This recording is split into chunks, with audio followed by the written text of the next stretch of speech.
देखा कि दरवाजा तो बंद था, भेड़ कहां से आ सकता है। तुरंत भैंसा बन गया, तुरंत इंद्र रूप धारण कर लिया, भयावह, प्रिय, ऐसे कई रूप बदल क्योंकि ऐसी विपरीत निंदनीय और बंदनीय दोनों रूप धारण कर रहा है, दुर्गति को प्राप्त हुआ। मतलब श्री हरिवंश आइए मित्रों, हम सुनते हैं गुरु जी के द्वारा दिव्य चरित्रों की गाथाएं।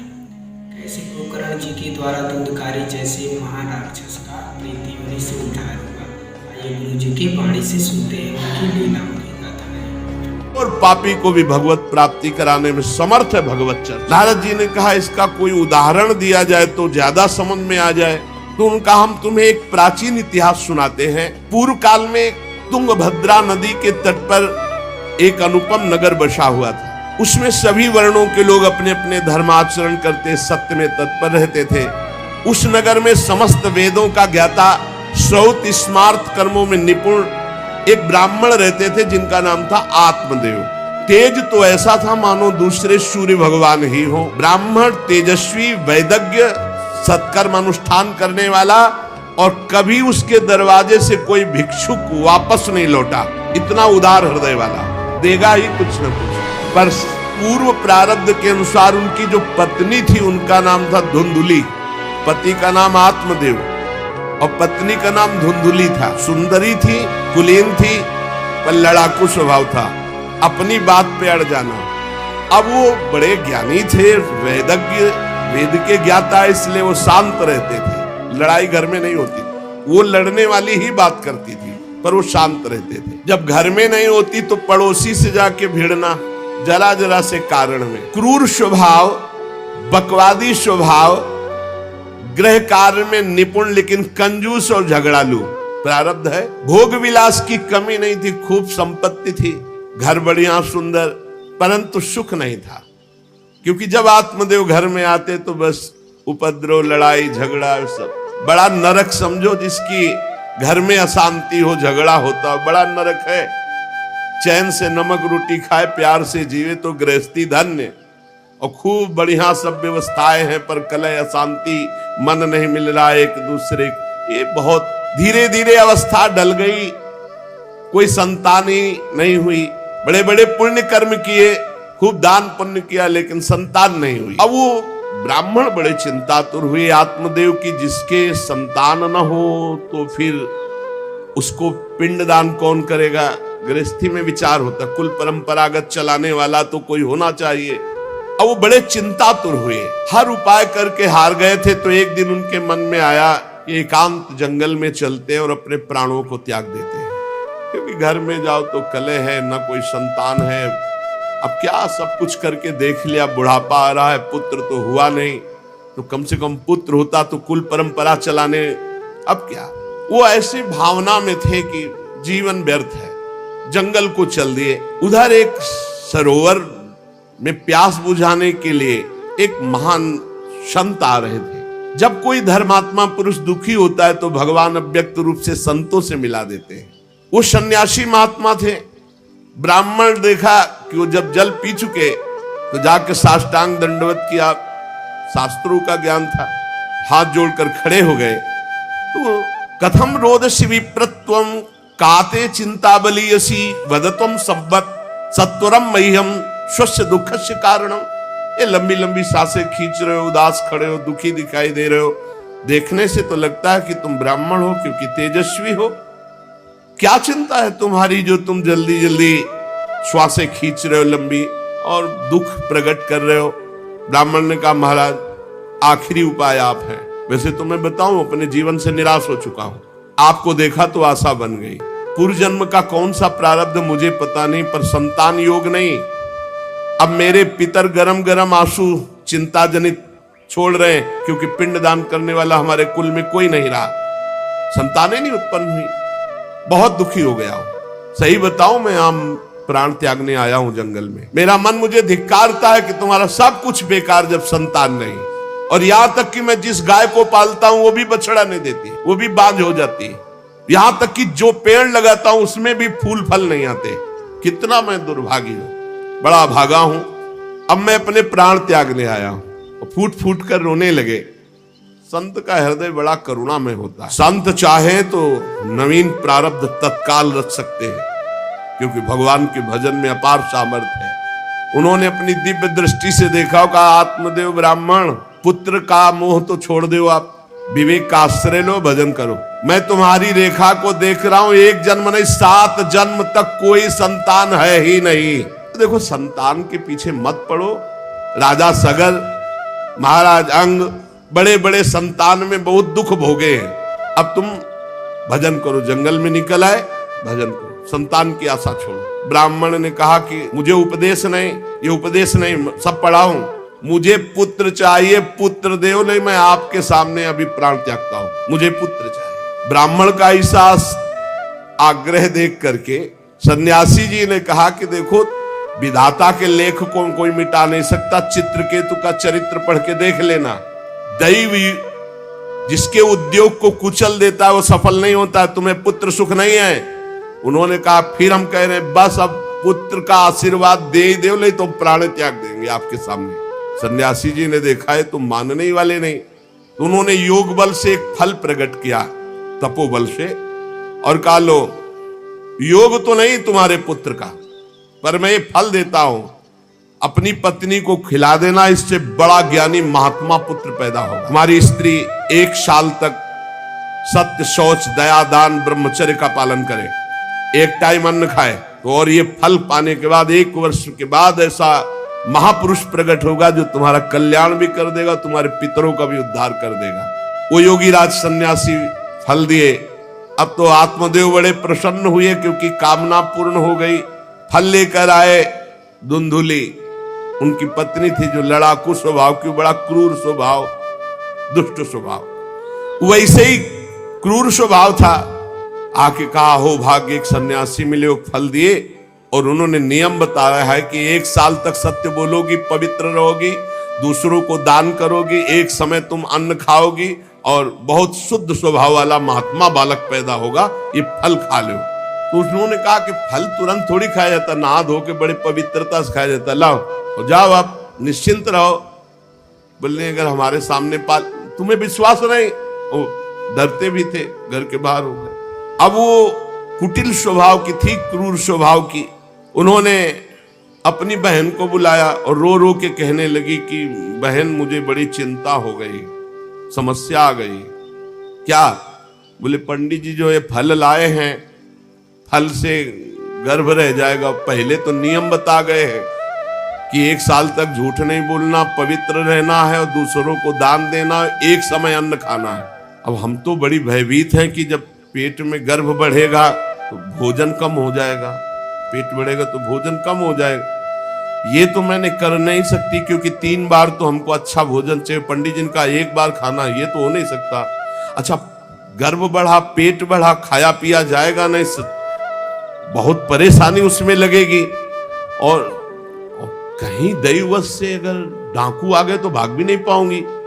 चलो डाकू ना आए, कहीं आग लग गई घर में, तब तो हम जल के मरी जाएंगे क्योंकि गर्भ पेट में, ये तो हमसे नहीं। और फिर गर्भ निकलते समय सुना बहुत कष्ट होता है, ये सब हमसे नहीं होने वाला। देखो, एक क्रूर स्वभाव की नकारात्मक सोच। और कहीं प्रसव काल में गर्भ टेढ़ा हो गया तो हम तो मरी जाएंगे, ये तो हमसे नहीं होगा। और अगर गर्भ हमारा बड़ा होने लगा और घर में ननद आ गई, सब माल मता समेटती रहेगी, हम तो कुछ लड़ ही नहीं पाएंगे क्योंकि लड़ने लायक नहीं रहेंगी। ये सब विचार करके उसका, ये सब हमसे नहीं होने वाला। तो उनकी बहन ने कहा सोच क्यों करते हो? ठीक इसी समय हमें अनुभव हुआ है 2-4 दिन में, इसी महीने में, कि हमारे पेट में है, तुम हमारे पति को धन दे देना और गर्भवती का नाटक करो, जब हमारे बच्चा होगा हम तुम्हारे यहाँ पहुंचा देंगे, हम अपने यहाँ शोरगुल कर देंगे, बच्चा मर गया, कौन देखने आता है, और पति को पैसा दे देना। हाँ, ये तो बढ़िया बात रही, बढ़िया विधान बन गया, जैसे को तैसे मिले तो बढ़िया विधान बन गया। तू गर्भवती का नाटक कर आज से कि फल पा लिया और मैं गर्भवती हो गई, मैं अपने बालक को मरा घोषित कर दूंगी, और ये जो फल लाए हैं इसकी परीक्षा के लिए जो गऊ है उसको पवा दो। जैसा उनकी बहन ने कहा था वैसे धुंधुली ने सब कर दिया। देख लो, कहा था स्वामी जी ने तुम्हारे 7 जन्म बालक नहीं, तो देखो बुद्धि कैसी खराब हुई, गाय को। अब जब उसकी बहन के पुत्र हुआ तब तक वो कपड़ा वपड़ा पेट में लगा के नाटक करती रही होगी कि हमारे गर्भ है, फिर एकदम घोषणा कर दी जब वो पुत्र रातों रात पहुंच गया कि हमारे संतान हो गई। उसके पिता को अच्छा धन दे दिया, वो धुंधुली को ला करके बहन का बेटा दे। आत्मदेव तो बहुत आनंद हो गए, जान न जाए नारी गति भाई। उनको क्या पता कि घर में क्या रहस्य हुआ। वो तो बहुत सुखी हो गए कि संत भगवान के द्वारा दिए हुए फल से हमारे पुत्र हो गया। बड़ा आनंद, बड़ा उत्सव मनाया। बालक के जात कर्म संस्कार कराए, खूब दान पुण्य किया, मांगलिक कृत्य किए। धुंधुली ने अपने पति से कहा कि पता नहीं क्या कारण है, मेरे वक्षा स्थल में दूध तो है नहीं और अभी नया बालक है, बिना माँ के दूध के जीवित नहीं रहेगा। तो हमारी बहन के बालक हुआ था, पधार गया है, उसको बुला ले क्या? अरे उन्होंने कहा बिल्कुल बुलाओ, हम और पैसे देंगे, स्वागत करेंगे, हमारा बच्चा पुष्ट होना चाहिए। बहुत बुद्धि लगाते क्रूर स्वभाव के लोग, कैसा एकदम फिट कर लिया विधान।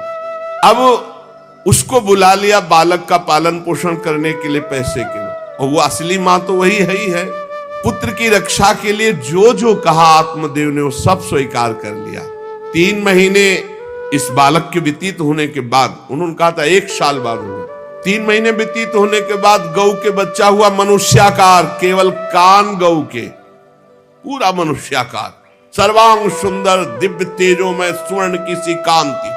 क्योंकि वो योगी के तप का, ब्राह्मण देवता नाच पड़े कि भगवान जब दिए तो कितना आनंद, घर में भी बच्चा और गौ के भी बच्चा ही हुआ।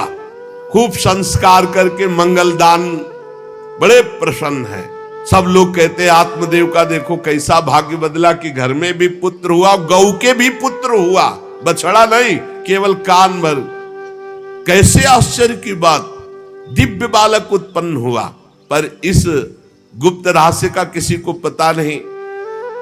आत्मदेव ने देखा कि बालक पूरा मनुष्याकार, केवल कान, गाय के तो नाम रखा गोकर्ण। और धुंधुली ने किसी शास्त्रीय पद्धति से नहीं, अपनी पद्धति से, हमारा नाम धुंधुली तो हमारे लड़के का नाम होगा धुंधकारी, उसका नाम रखा धुंधकारी। कुछ काल व्यतीत हुआ, दोनों जवान होने लगे। गोकर्ण में पूर्ण वैदिक सिद्धांत, धर्म पूर्वक, बड़े ज्ञानी महात्मा, और धुंधकारी पूर्ण दुष्ट। शौचाचार का तो नाम भी नहीं था पवित्रता का धुंधकारी में। खान पान पशुओं वाला, क्रोध नाक में चढ़ा, गंदी वस्तुओं से प्यार करने वाला, बहुत ही गंदा स्वभाव। चोरी बचपन से, द्वेष, पीट देना, लड़ाई करना, ये उसका चलते स्वभाव। दूसरों के खेती में आग लगा देना, घरों में आग लगा देना, गौशाला में आग लगा देना। जैसे किसी का बालक खेल रहा है, आसपास देखा कोई, उठाया कुएं में फेंक दिया। बड़ा दुष्ट स्वभाव। और बड़ा हुआ हिंसक स्वभाव, अस्त्र शस्त्र धारण करके। जैसे कोई अंधा जा रहा है तो आओ बाबा तुम्हें रास्ता बता दो, कुएं में जाके ढकेल देता। बहुत ही गंदा स्वभाव, दुष्ट स्वभाव। अब वो शिकार करने लगा पशुओं का और मांस खाने लगा। जहां आत्मदेव कितनी पवित्रता से, वहां दुष्ट कितना। अब धीरे धीरे व्यभिचार करने लगा, वैश्याओं से संपर्क रखने लगा। संपत्ति थी ही, सारी संपत्ति वैश्याओं को। एक दिन पिता ने कहा आत्मदेव ने कि तुम्हारे आचरण इतने आसुरी प्रभाव के, हमें लगता है कि तुम हमारा सर्वनाश करने के लिए प्रकट, ये क्यों करते हो? तो खूब गिरा गिरा के मारा आत्मदेव को। सन्यासी की बात अब याद आई कि तुम्हारे भाग्य में पुत्र सुख नहीं है। खूब मारा आत्मदेव को। जब इतनी जोर से मार रहा था तो थोड़ी तो दया आई कि पति है, बचा ले। तो धुंधुली गई तो फिर धुंधुली की दम जम के पिटाई की। अब वो तो राक्षसी स्वभाव। और घर के जितने जेवर बर्तन सब उठा के बेच दिए वैश्यागामी। अब जब सारी संपत्ति स्वाहा, खाने को भी नहीं, तो धुंधुली बैठ के रोती। रोना इससे तो अच्छा कि मैं बांझ रह जाती। दुष्टता की ना, पति ने जब तुम्हें एक दिव्य फल दिया था, खाना चाहिए था। मैं कहां जाऊं, कौन मेरा सहयोग करे?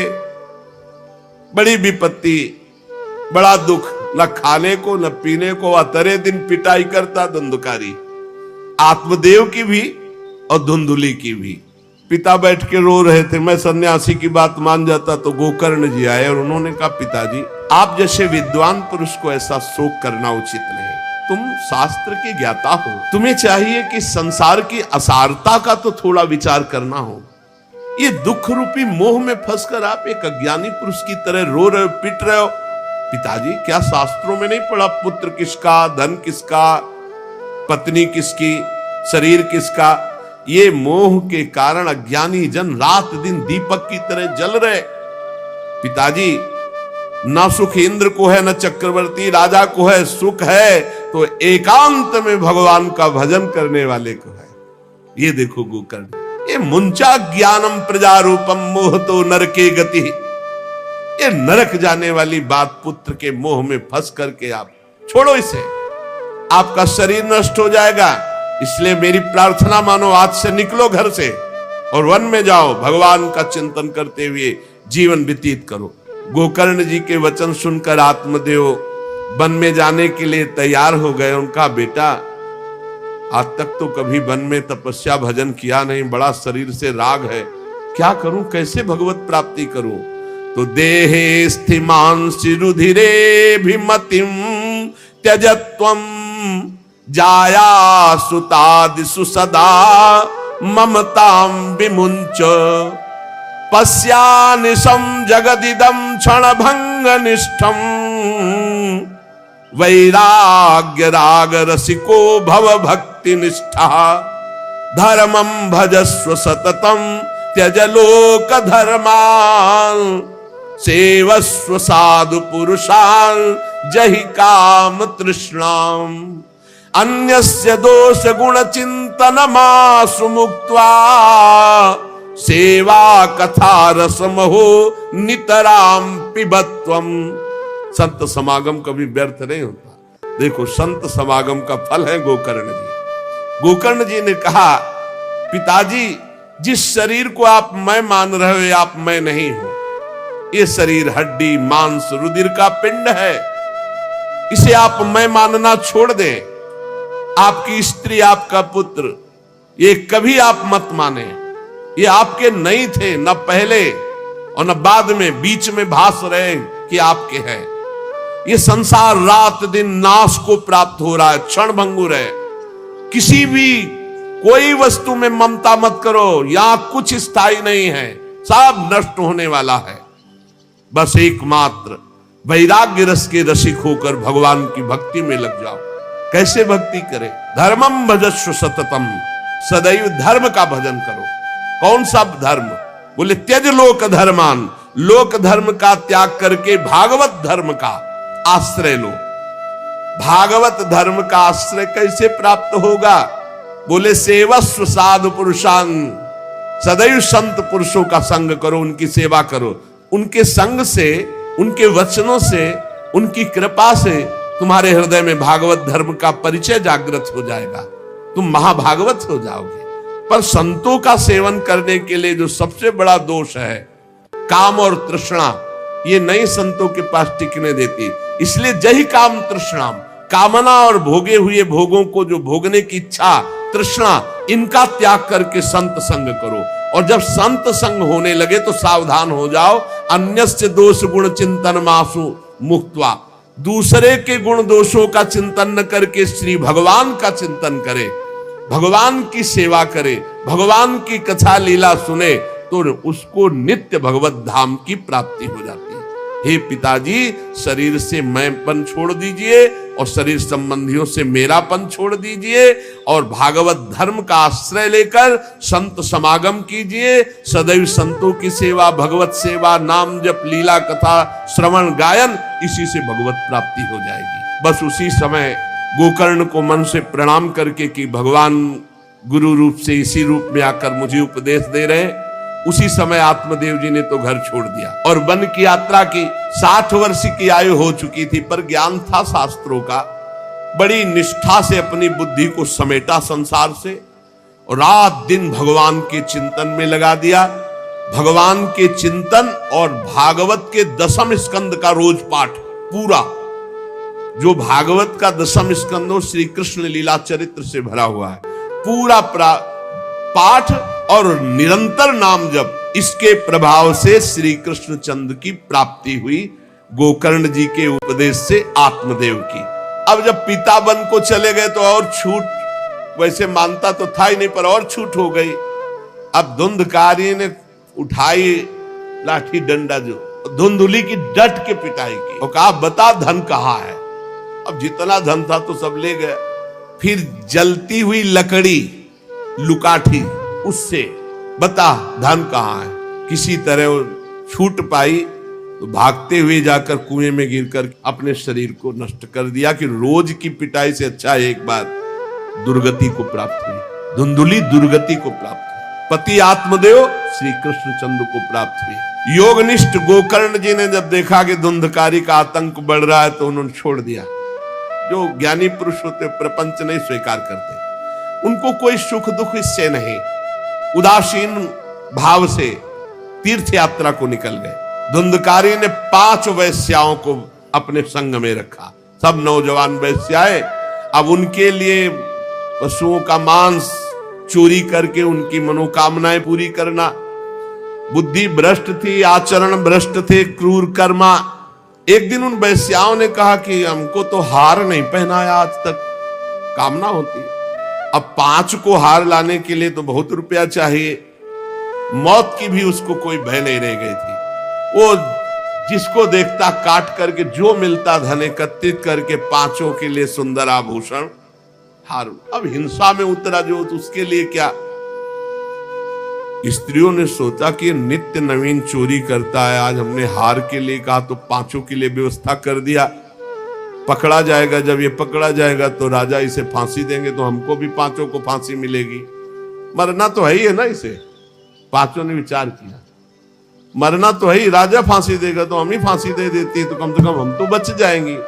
बुरे कर्म का बुरा ही परिणाम होता है, कुछ भी कोई कर ले। धुंधुली कुएं में शरीर त्याग करके दुर्गति को प्राप्त हुई। ये जब जिन वैश्याओं के लिए प्राणों की बाजी लगा करके सब कुछ ला रहा, जानते उनका प्लान क्या बना कि ये चोरी करता है, पकड़ा जाएगा, फांसी की सजा होगी, मारा ही जाएगा। और जब ये पकड़ा जाएगा तो हम भी पकड़ी जाएंगी, तो फांसी की सजा इसको होगी, तो वही हम दे देती है, तो हम तो बच जाएंगी। और सारा धन लेके रात्रि में निकल लेंगी 5 ने गुप्त रूप से ऐसा संकल्प बना लिया।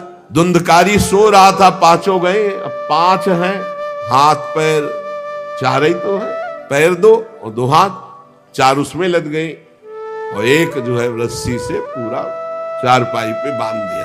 और जब उसकी आंख खुली तो रस्सी गले में डाल करके फांसी लगा रही पड़े पड़े। पर वो बहुत पापी आदमी, जल्दी मरने वाला तो था नहीं, खूब गला दबाया। अब बड़ी चिंता हुई वैश्याओं को कि अगर मरेगा नहीं तो हमें काट डालेगा ये। तो रसोई से जो कोयला जला हुआ आग था उसके मुंह में बगार बगार के शमशी से, अरे पापी की बहुत दुर्गति होती। दहकते हुए अंगारे उसके मुंह में और खूब कस के गला दबा, छटपटा कर पीट पीट के मार डाला धुंधकारी को। और उसके शरीर को वहीं घर में एक गड्ढा बना के 5 ने गाड़ दिया। और वो सारा माल मता पैसा सब कुछ उनको पता था। स्त्रीणाम नैतु विश्वासम दुष्टानाम कारेत बुधा, विश्वासे यह स्थितो मूढ़ा स दुःखै परिभूयते। शास्त्र कहता है जो व्यभिचारिणी दुष्ट स्वभाव वाली, जो केवल अर्थ पर दृष्टि रख करके धर्म का त्याग करने वाली है, स्त्रीणाम नैतु विश्वासम दुष्टानाम कारेत बुधा। ऐसे दुष्ट आचरण, चाहे स्त्री चाहे पुरुष, ऐसे दुष्ट आचरण वाले को कभी विश्वास में नहीं, विश्वास पात्र नहीं बनाना चाहिए। और दूसरी बात करें, विश्वासे या स्थितो मूढ़ा सा दुखा परिभूयते। जो विश्वास करेगा अंत में मारा जाएगा, पर विश्वास पक्का हो जाएगा। क्यों? सुधामयम बचो अमृतमय वचन, विश्वास हो जाए। सुधामयम बचो यासाम कामिनाम रसवर्धनम, हृदय में काम रसवर्धन। हृदयम क्षुरधाराभाम प्रियः को नाम योषिताम। बहुत सावधान। उन दुष्ट स्त्रियों ने बहुत तरह से मार मार करके धुंधकारी, मुंह में अंगारा, गले में रस्सी, मार डंडों से मार मार के मार डाला। बहुत बुरी तरह मारा धुंधकारी को। अब जब दिन में निकलना चाह तो लोग आज धुंधकारी नहीं देखा, बोले प्रीतम किसी कार्य से बाहर गए हैं। और असर लगाकर पांचों माल मत्ता लेके भाग गए। बहुत सावधान। संघृत्य वित्तम तायाता कुलटा बहु भर्तिका धुंधकारी बभूवात महान प्रेतः कुकर्मतः। जो कई पुरुषों से सहवास करती है या कई स्त्रियों से जो सहवास करता है, ऐसा अपवित्र हो जाता है कि उसके छूने मात्र से पुण्य नष्ट हो जाते हैं। तो ये तो उनके संग से ही रह रहा था, उसे वैश्या उसे ही कहते हैं। उन वैश्याओं के संग से सारे सुकृत नष्ट हो चुके थे, महान पाप का स्वरूप हो गया था और वो सब भाग चुकी थी। तो धुंधकारी को भयंकर प्रेत योनि की प्राप्ति हुई। प्रेत योनि, भयंकर प्रेत योनि।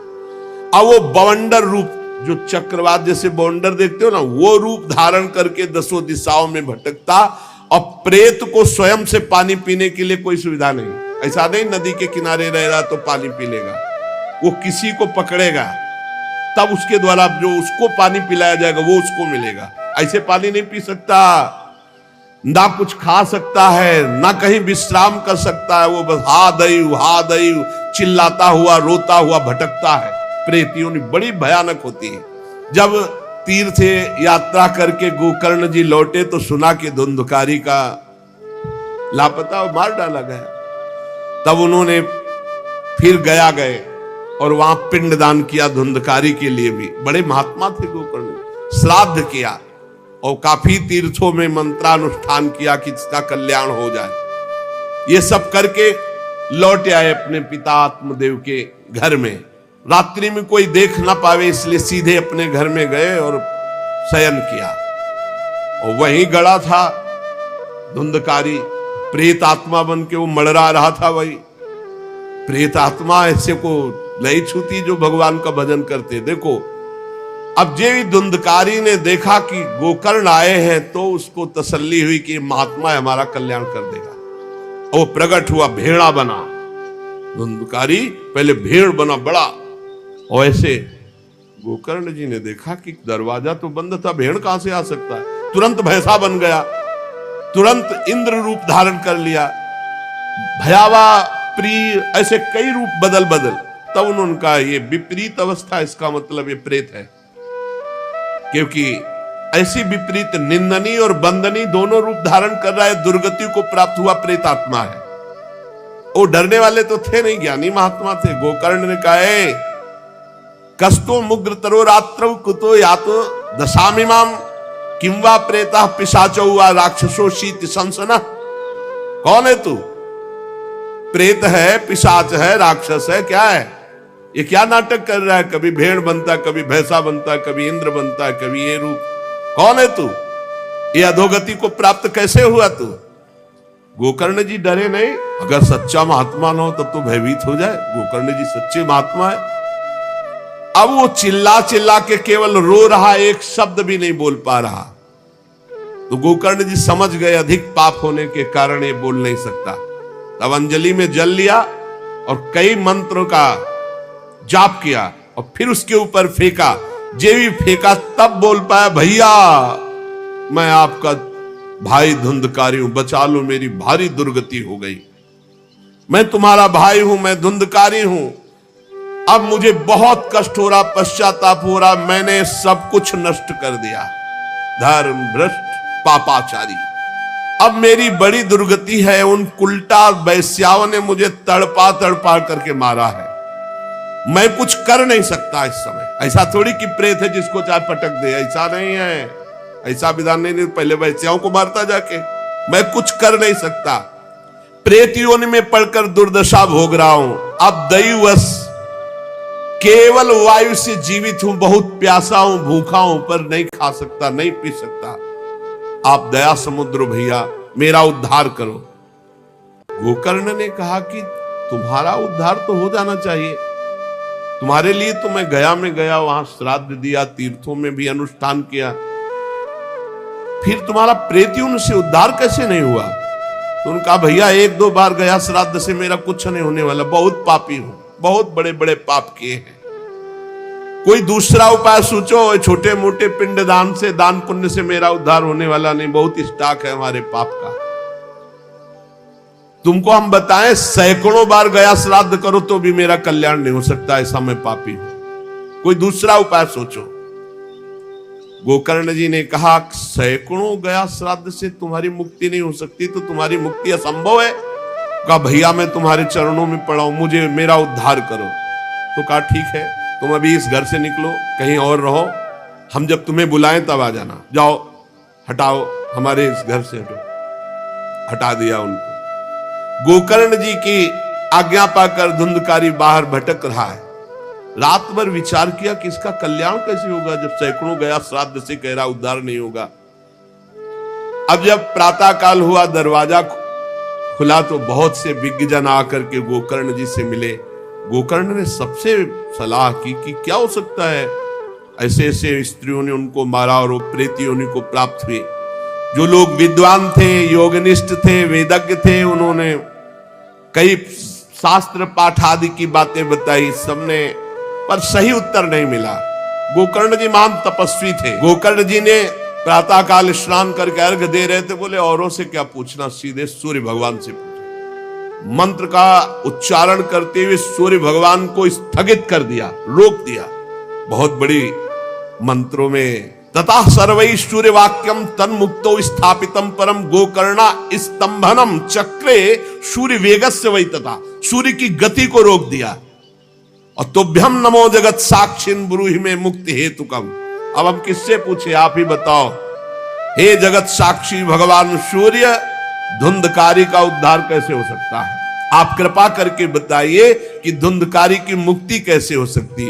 गोकर्ण की प्रार्थना सुनकर भगवान सूर्यदेव ने कहा श्रीमद् भागवत महापुराण नियम पूर्वक सुनाओ, निश्चित उसकी मुक्ति हो जाएगी। सप्ताह पारायण 7 दिन में पूरी भागवत श्लोक सहित सूर्य भगवान की आज्ञा सबने सुनी, गोकर्ण जी ने भी सुनी। बहुत सरल उपाय। गोकर्ण जी ने निश्चय किया मैं स्वयं सुनाऊंगा और उसका उद्धार करूंगा।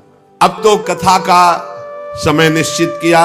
बहुत से लोग कथा सुनने के लिए वहां पहुंचे। जब सुना कि भगवान की कथा सब पापों का नाश कर देती है, तो बहुत से लोग पापी पुण्यात्मा जो भी सबको बैठने की उचित व्यवस्था की गई। एक 7 गांठ का बांस जो सीधा था, आवाहन किया धुंधकारी का और कहा इस पे बैठ जाए, तू भी कथा सुन। तो सीधे 7 गांठ के बांस पर धुंधकारी जाकर के बैठ गया, छिद्र में वायु रूप होकर, क्योंकि बाहर कहीं स्थित नहीं रह सकता, चलायमान तो बैठना है। गोकर्ण जी ने एक वैष्णव को मुख्य श्रोता बनाया और प्रथम स्कंद से स्पष्ट स्वर में कथा सुनानी प्रारंभ की, श्लोक और अर्थ। सायंकाल को विश्राम दिया तो एक बड़ी विचित्र बात हुई। सभासदों के देखते देखते एक बांस में तड़ तड़ की आवाज हुई, एक गांठ फट गई। दूसरे दिन कथा हुई, दूसरी गांठ, तीसरे दिन तीसरी गांठ। 7 दिनों में 7 गांठें फाड़ करके धुंधकारी परम पवित्र दिव्य रूप भगवत पार्षद रूप धारण करके प्रकट हो गया। धुंधकारी का श्याम वर्ण पीतांबर धारण के, तुलसी की माला, सिर पर मनोहर मुकुट, कानों में कमनी कुंडल, सामने आकर गोकर्ण को प्रणाम किया और कहा भाई अब मैं भगवत पार्षद बन गया, प्रेत योनि से मुक्त। 7 दिन में भयंकर पापात्मा धुंधकारी श्री भगवान की चर्चा सुनने के कारण भगवत स्वरूप हो गया। ओहो कितना प्रेत पीड़ा मैं सह रहा था, एकमात्र श्री कृष्ण चंद्रजू की लीला कथा सुनने मात्र से मैं भगवत स्वरूप हो गया हूं।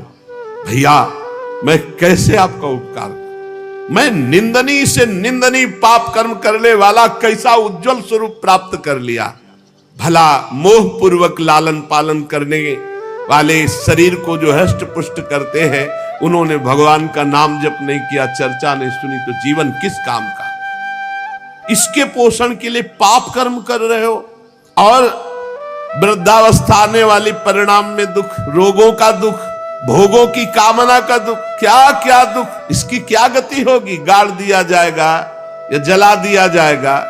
ऐसे मनुष्य शरीर को प्राप्त करके भगवत प्राप्ति नहीं की तो जीवन व्यर्थ चला गया। अरे जो अन्न प्रातः काल पकाया जाता है दूसरे दिन सड़ जाता है, उसी अन्न से इस शरीर का पोषण होता है, 6 घंटे में मल बना के निकाल देता है। ये शरीर कहीं अविनाशी है क्या? नाशवान शरीर है। जो लोग भगवान की कथा से वंचित है, भगवान का नाम जप नहीं करते, वो बुदबुदे जीवों में मच्छरों के समान जीवन उनका है। जन्मे मरे किस काम के? भला देखो, जिस बांस में मैं बैठा था तो बांस की गांठ फट गई, क्या भगवान की कथा सुनने पर चित्त की गांठ नहीं नष्ट हो जाएगी? जड़ चेतन की ग्रंथ। इसलिए धन्य है वो जो भगवान की कथा सुनने में अपना समय व्यतीत करते हैं। धुंधकारी ऐसी बातें कह रहा था, सबने देखा जय घोष करते हुए नमो नमः, और एक दिव्य विमान आया। भगवान वैकुंठ नाथ के पार्षद, मंडलाकार तेजो में विमान, और सबके देखते देखते कहा, धुंधकारी आओ। और वो दिव्य पार्षद रूप विमान पे चढ़ा।